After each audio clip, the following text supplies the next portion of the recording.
Hello, you wonderful people, and welcome to another episode of Crime Centric. This being a show where I talk about crime dramas that I watch. For today's episode, I'm going to talk about the latest episode of The Blacklist. This is a really interesting episode because the Blacklister that Reddington brought to the task force, I mean, he usually has some kind of connection to them in some shape or form, and it's always kind of about benefiting him in some shape or form by having them taken down or, removed from the board or found in general. But it's like, this was a very unique case because obviously he ran into this girl at a convenience store. She just got accepted into college, and he was like happy for her. It's like, oh, your parents must be ecstatic. She's like, yeah, I lost my dad, but my mom is still around. She's gonna be so happy. I should go call her now. And some guy robbing a convenience store ended up shooting and killing her. Dembe and Reddington ended up shooting him. Sadly, the girl Sofia died, and for him, you see him like heartbroken about the situation. So he brings this to Liz's attention. It's like, oh, they think the partner killed him, but it wasn't the partner. She's like, how did you know? Because it was me. Me and Dembe shot him. Oh, he shot at us first, but yeah. And so this is about taking down the manufacturer of the gun that he used, Gordon Kemp. Basically, he makes these super cheap guns and ends up kind of flooding them into very like, what was the exact wording? It was basically into neighborhoods where it could basically do the most damage, that maybe like neighborhoods that have like very high crime rates and stuff like that. He pumps them into that. And even to the point, even Park was like, oh, Reddington, what? Oh, he wants us to go after this just because his girl died. It's like, nah, like what is he getting out of this? Because even Aram was like, yeah, he's connected to guns and stuff. So could this be us removing a potential competitor? But even Rustler's like, well, yeah, Reddington deals in guns, but it's usually military-grade weapons. And yeah, he might sell it to insurgents and stuff like this, but this right here doesn't fit his MO, so him going after Gordon doesn't fit that thing. And it's like, yeah, because the thing is, yes, it might seem like Reddington doesn't have a moral compass sometimes. The thing is, he's very complex. You think that he is a criminal, but even if he is a criminal, he does have his own moral guidelines, his own moral compass about this whole situation. And obviously, everyone at first is reluctant, and at least, like, it seems like Wrestler and Liz are the ones kind of more willing to jump on the bandwagon, whereas Cooper was a little more reserved because it's kind of like it's a tragic situation. But I think it was like Wrestler in particular, it was kind of, well, later on he talks about it, like going after someone like Kemp opens up a whole can of worms that are we really ready to kind of deal with that and the ramifications of that. Because at first it's like they're trying to backtrack like who sold the gun and where they got it from, because they're trying to see whether there is more to what Reddington was talking about, that Gordon Kemp was part of it. And we even see like his approach to everything. It's like, oh yeah, someone else got killed by one of your guns. He's like, all right, his PR team is immediately on it, like, oh, we're going to spin it this way.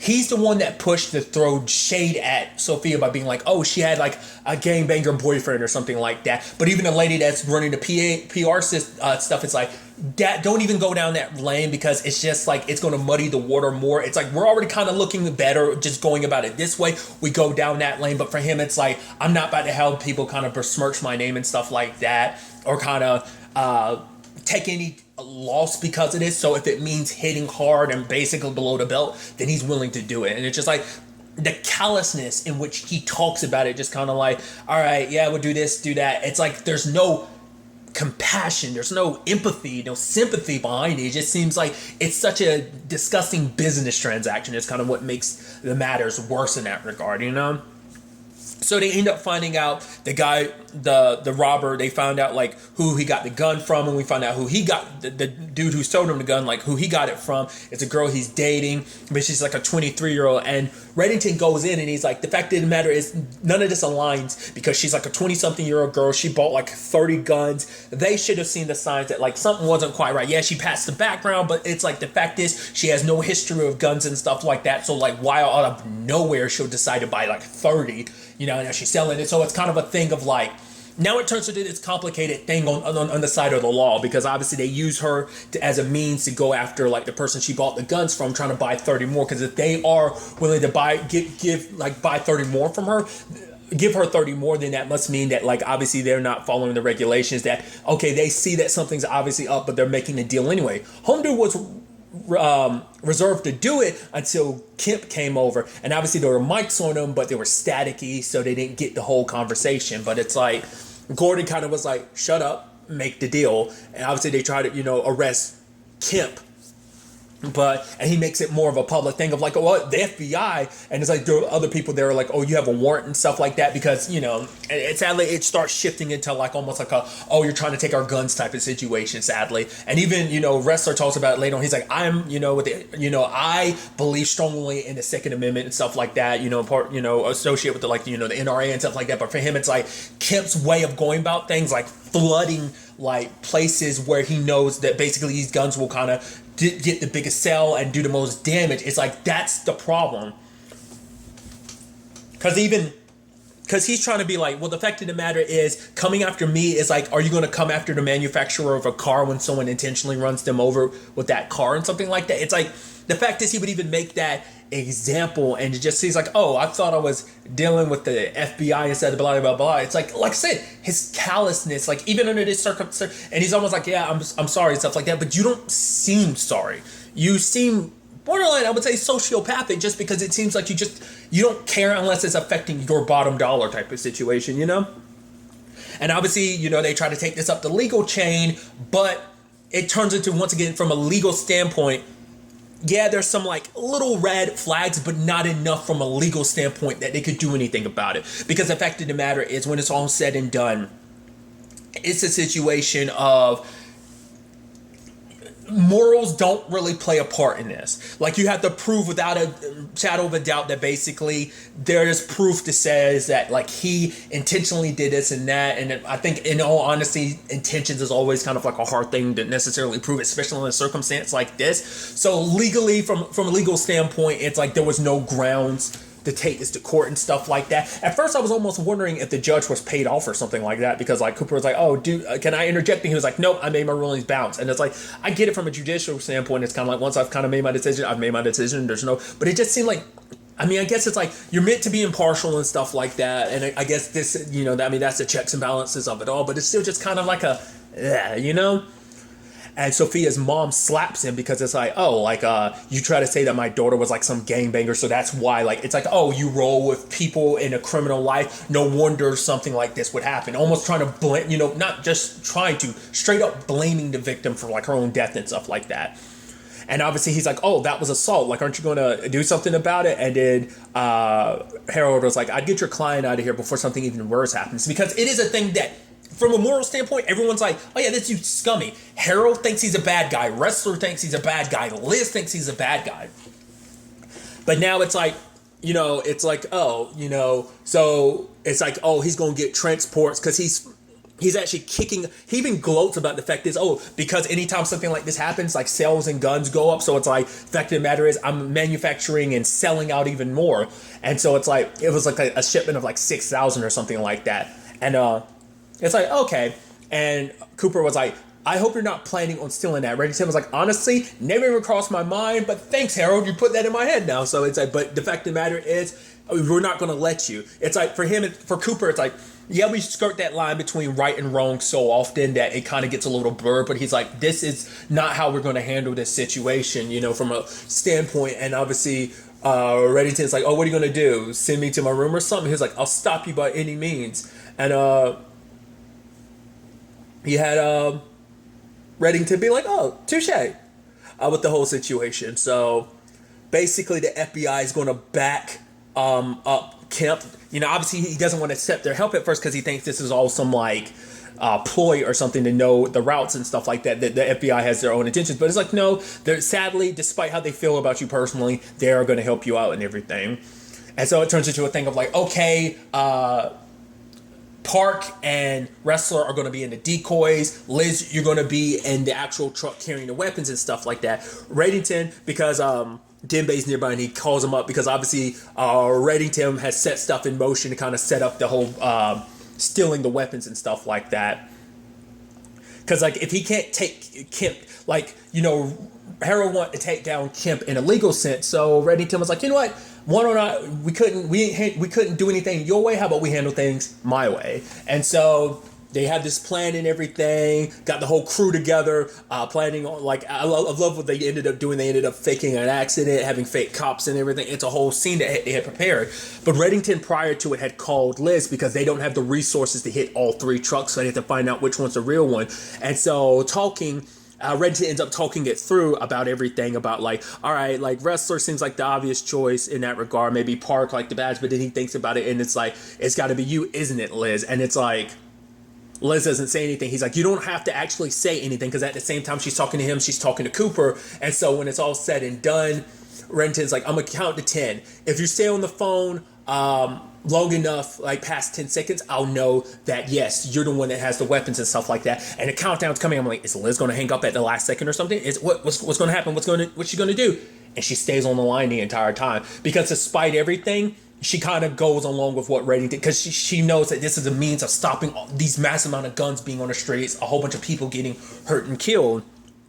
But when the time comes, and they get hit, they don't have the weapons. Cooper lied to Liz. She was actually a decoy. Turns out Wrestler was the one with the weapons. And obviously when she gets in there, she's kind of pissed at Cooper. And Cooper's like, wait, you're pissed at me? You're the one that betrayed us. You chose Reddington. But it's like, he's like, I get where you're coming from. It's like, I get it. A morally corrupt dude, a guy that I don't believe have any moral compass, has 6,000 guns, like he's going to put back on the streets and stuff like that. I get it, but for him, it's like we blur that line so much. It's like they've done a lot of stuff over the years. They've kind of let Reddington get away with a lot of stuff, even helped him in many different regards do a lot of the stuff that he's doing. But it's kind of like we have to draw the line sometimes, and it's like, Liz, it's like, you didn't tell me because I have my dark impulses. It's like, obviously Cooper was hoping that Liz would do the right thing, but he knew that there was a chance, because when it comes to Reddington, they all kind of blur that line, but for her, it's always the hardest, but just because Reddington kind of tugs at that darker side of her,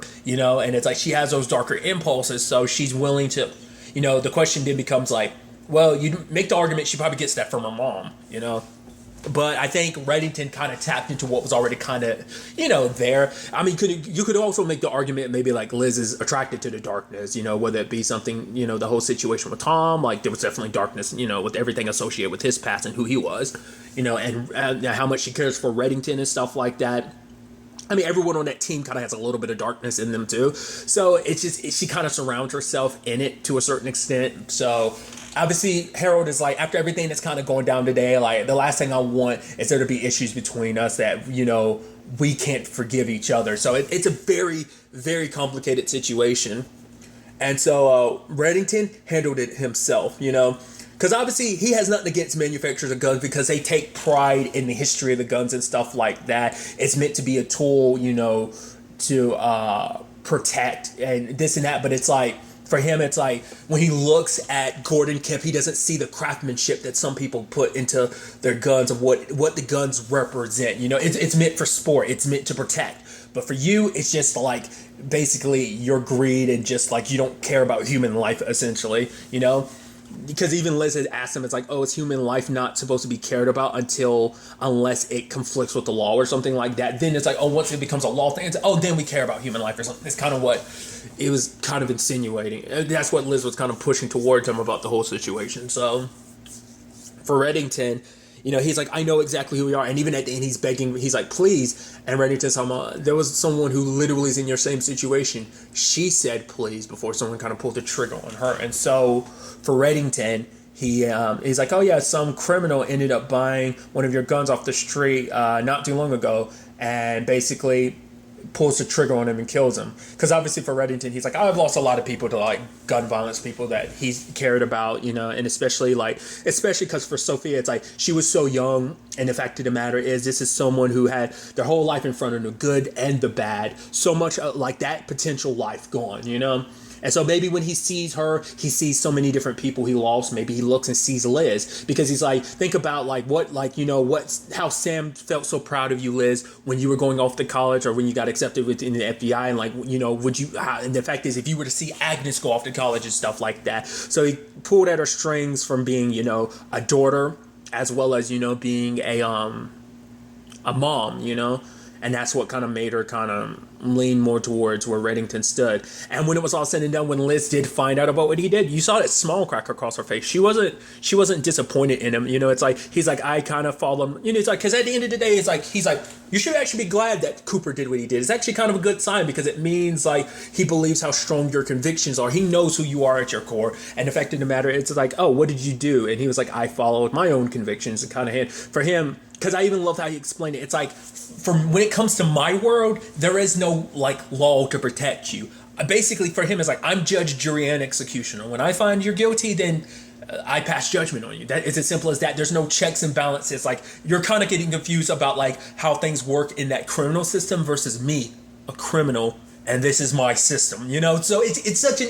He didn't say that, but I like the thought of that just being like, you know, distinguishing between a criminal system and a criminal's system. You know, it's just it's such a fascinating way. Like I said, Reddington's so complex. Like, the fact is that he would take this so to heart like that, like this girl he didn't know, but it's just a reminder, I guess, a bigger symptom of so much that he's dealt with personally.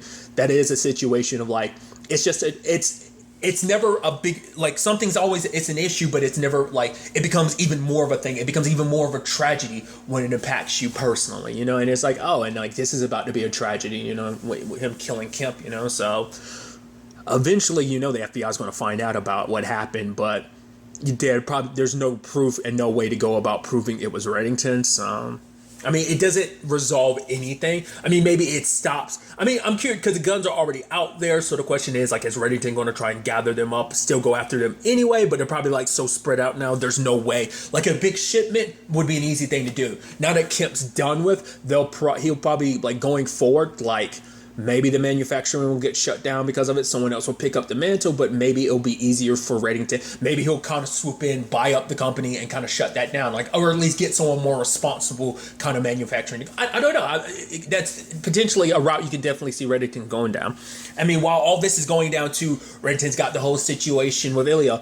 He's like freaking out because he's still kind of, you know, he's suffering PTSD from everything with Katerina, like, understandably so, all that he went through, the torture, her kind of probing his mind like that, him even trying to kill himself so he wouldn't give up any information about Reddington, you know, especially because it's a very conflicted situation, because, like, that was your best friend. This is someone you loved, you trusted, who loved and trusted you, who felt betrayed, and you feel bad because you betrayed her and you're keeping secrets from her because of the fact is, whoever Reddington is, the fact is you would go so above and beyond for Reddington, above her. That's what hurts her and that's what hurts you. But, like, protecting him is more important than helping Katerina do what she's got to do.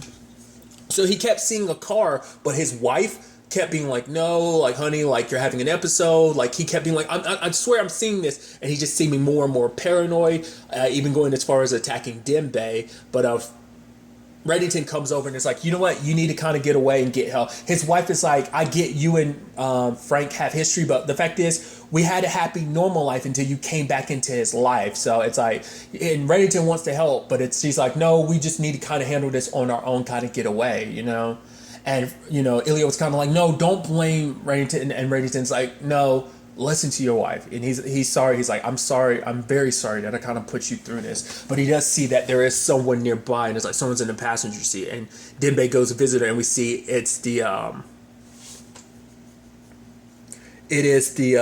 PI that was hired. And what's interesting is later on when she's being tortured by because Home Dude was kind of like, oh yeah, like, the fact that the matter is talking about, like, oh, the things you kind of know about a person by board games. It's like, how the hell are you torturing her? He's like, oh, like, the things you learn about a person through chutes and ladders. And then he comes back in, it seems like she's bleeding from her nose. I'm like, what the fuck?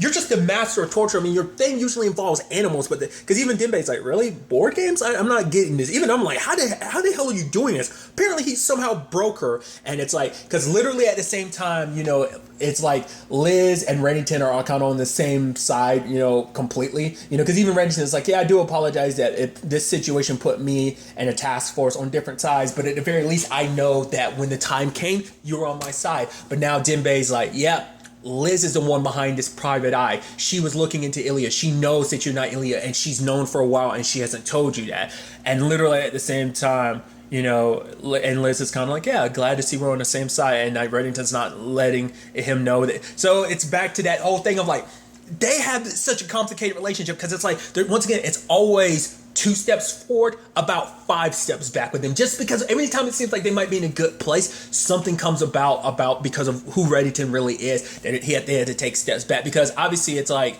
trying to tell Ilya, like, oh, telling, you know, Frank Ilya that Katerina's dead. But now obviously this is going to be in an interesting area because it's like, okay, so Liz knows the truth, so meaning that she came across that situation, because it's like, who's the one person that would have been able to tell you the truth, who could have told you the truth? Katerina. So it makes you wonder, does Reddington think she's still alive, that the whole thing was fake? Because that means, once again, it's always interesting, because like, despite everything, I mean, I'm about to say, Liz can lie straight to Reddington's face. To be fair, Reddington's done it countless times over the course of this series. For how many years he's lied straight to her face about everything, so it turns into that whole, situation in the grand scheme of things. But it's still just kind of like, just when he thought she was on his side, now he realizes like, oh, there's lies upon lies upon lies upon lies. And it's just like, the biggest question becomes like, eventually, it's not just out of obligation, as we've stated a couple episodes ago. He stays because he cares about Liz, but eventually it's going to get to that point.